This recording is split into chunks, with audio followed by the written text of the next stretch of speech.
Alhamdulillah masyukurilah wala haula wala quwata illa billah. Nduk. Anakku sing setini-tini, anakku sing denok diblong.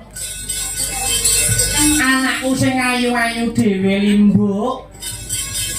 Ana timbalanmu apa yo nimbali karo anakmu aku. Leren sak motoro yo nok nganggo ndalambekan iya ngestokake dawuh. Perkara lakon mengko bisa ditutuke sak lampunge limbukan nanging sing luwih wigati. Bengi iki pada malam hari ini aku kelawan kowe anakku limbuk ngaturake apa to wigatine. Awake dhewe bengi iki tinimbalan sowan mangkono.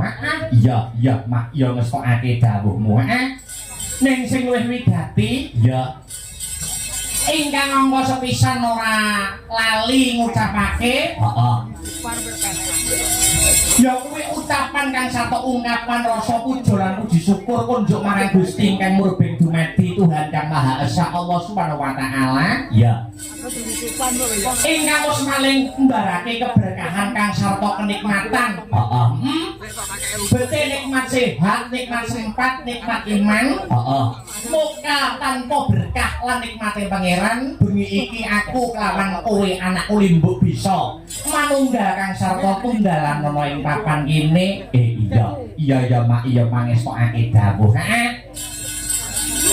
Lah banjur bengi iki ana pahargyan. Ana pahargyan kanthi gelar kelir gantung gong ngenekake adicara wayangan.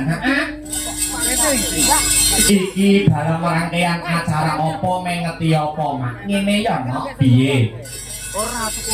Bengi iki pada malam hari ini adicarane ya kuwi tidak lain dan tidak bukan ya kuwi tasyakuran pernikahan. Ngono tasyakuran pernikahan. Lah banjur sing wis kasembadan ben dhawuhake sapa mak? Ya kuwi temanten kakung. Kang Masku Mas Revanda. Pramandika Johanza. Oh iya. Ya kuwi putrane Sohibul Hajat. Oh Pak Kades. Bapak Iswantara kang sarta Ibu Dwi Mulakni. Ngono. Kang Ijil saka Ketawang Kecamatan Gundang Kadipaten Nganjuk kene. Ngono.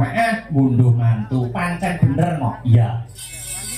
Lah banjur temanten putri ya kuwi Mbak Yuku. Mbak Vina Nur Laili. Ngono. ST. Wah ya. Gelare padha ST. Sarjana teknologi ya. Ya.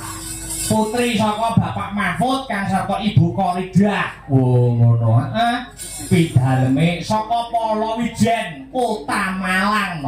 Adoh.